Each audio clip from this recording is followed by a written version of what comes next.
দেখুন, সাংগঠনিক বৈঠক মাননীয় গৃহমন্ত্রীর উপস্থিতিতে হবে। আমাদের বিভিন্ন মণ্ডল যে স্ট্রাকচারটা তৈরি হয়েছে সেই মণ্ডলের লোকেরা আসবেন, রাজ্যের পদাধিকারীরা থাকবেন, এমএলএ এমপি সবাই থাকবে, সমস্ত স্তরের নেতৃত্ব থাকবে। স্বাভাবিকভাবে সেখানে উনি বার্তা দেবেন আগামী লড়াই কীভাবে লড়তে হবে।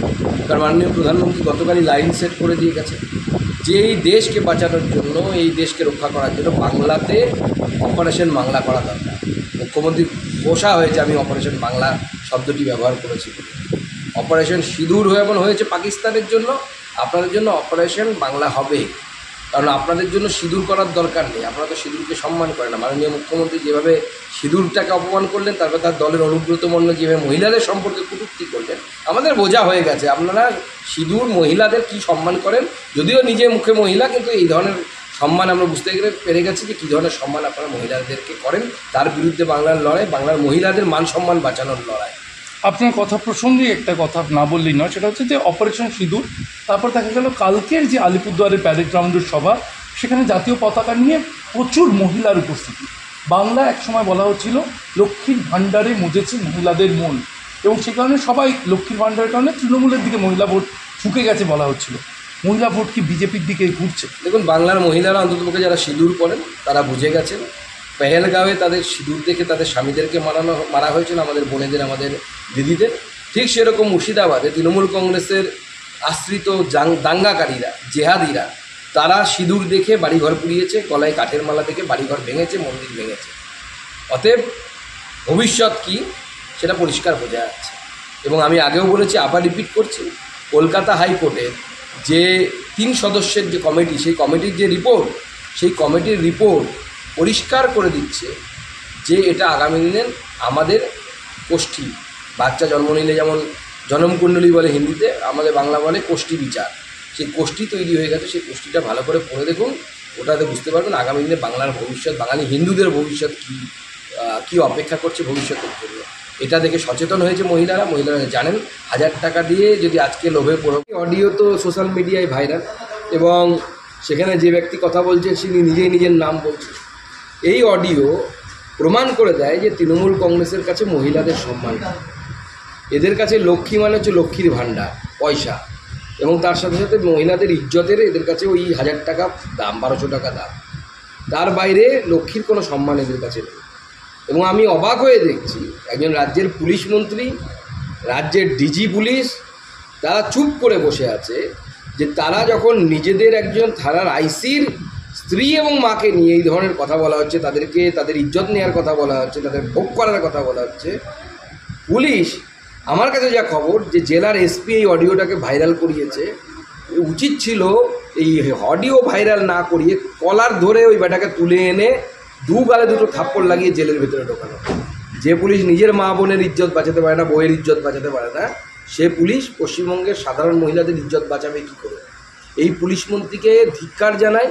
এবং এই অপদার্থ পুলিশ মন্ত্রী, পশ্চিমবঙ্গের ইতিহাসে এই ধরনের অপদার্থ পুলিশ মন্ত্রী এর আগে কোনো আসেনি।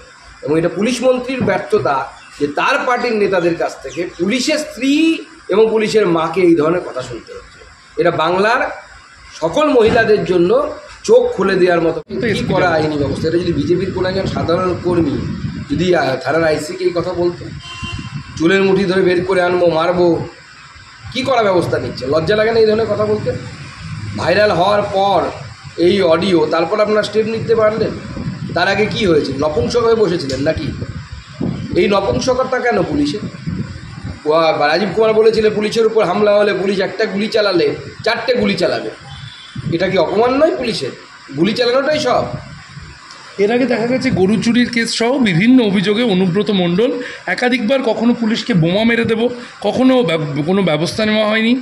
এই ভাইরাল অডিও প্রকাশ্যে আসার পর প্রথমবার মামলা রুজু করা হলো, কিন্তু ব্যবস্থা কি আদৌ হবে? এই যে বারবার পুলিশকে, এর আগে তো অনুব্রত বহুবার হুমকি দিয়েছেন, নানান ধরনের হুমকি। দেখুন, এটা তো শুধু পুলিশকে হুমকি দেওয়া নয়, মহিলাদের প্রতি তৃণমূল কংগ্রেস কি সম্মান রাখে তার অন্যতম নিদর্শন।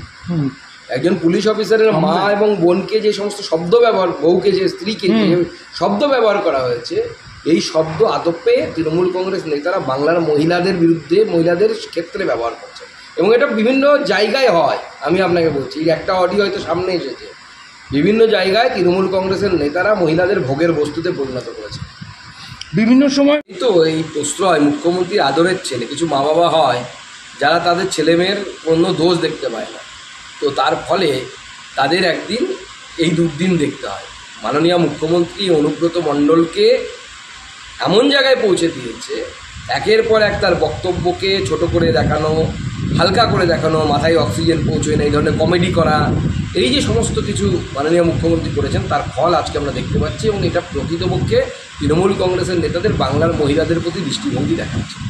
দুটো বিষয় সামনে না আনলেই নয়, সেটা হলো যে আজকে একটি অর্ধনগ্ন মিছিল ছিল, নবান্ন অভিযান তারা ডাক দিয়েছিল চাকরিহারারা।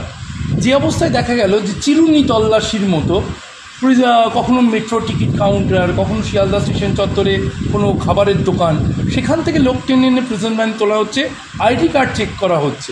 এই তৎপরতা, এই একটা চাকরিহারাদের নবান্ন অভিযান ঘিরে কী দৃশ্য! এই রাজ্যকে মাননীয় মুখ্যমন্ত্রী পুলিশ স্টেটে পরিণত করে দিয়েছে। এইভাবে গণতান্ত্রিক অধিকার কেড়ে নেওয়া যায় না। আমরা এর তীব্র প্রতিবাদ জানাচ্ছি। প্রয়োজনে ভারতীয় জনতা পার্টি আগামী দিনে রাজ্য সরকারের এই অগণতান্ত্রিক যে আচরণ, এর বিরুদ্ধে আন্দোলনে নামবে। মাননীয় মুখ্যমন্ত্রী যখন আন্দোলন করতে ন্যাশনাল হাইওয়ে বন্ধ করে, তখন মাননীয় মুখ্যমন্ত্রীকে যদি কলার ধরে তুলে দেওয়ার ব্যবস্থা করা হতো, কেমন লাগতো মাননীয় মুখ্যমন্ত্রী? তখন গণতন্ত্র।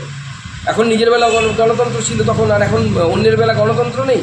আমরা প্রথম থেকেই বলে এসেছি যে মাননীয় মুখ্যমন্ত্রী চাকরিহারা শিক্ষকদেরকে বোকা বানাচ্ছেন, ললিপপ দিচ্ছেন।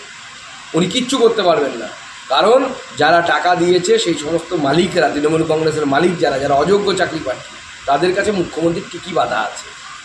2026-এর বিধানসভা নির্বাচন আগে, তার আগে একটা নতুন ধরনের দেখা যাচ্ছে সিদ্ধান্ত, নিয়োগ দুর্নীতি থেকে শিক্ষা দুর্নীতি। এবার কোনো নিয়োগেই নেতাদের খবরদারি চলবে না বলে তৃণমূলের শীর্ষস্তরের সিদ্ধান্ত। বেসরকারি নিয়োগের ক্ষেত্র, স্থানীয় যে বেসরকারি নিয়োগগুলি হয়, কোনো নেতা যদি চাপ তৈরি করে থাকে তাহলে পুলিশ সুপার এবং জেলাশাসক মামলা রুজু করে আইনি ব্যবস্থা নেবেন, দল তাতে হস্তক্ষেপ করবে না। এগুলো অনেক ডায়লগ আমরা শুনেছি, নতুন তো কিছু নয়। মাননীয় মুখ্যমন্ত্রী তো চাকরি বিক্রি করতে যদি না পারেন তার দল না খেয়ে মরে যাবে। তো করবেটা কী বেচারা?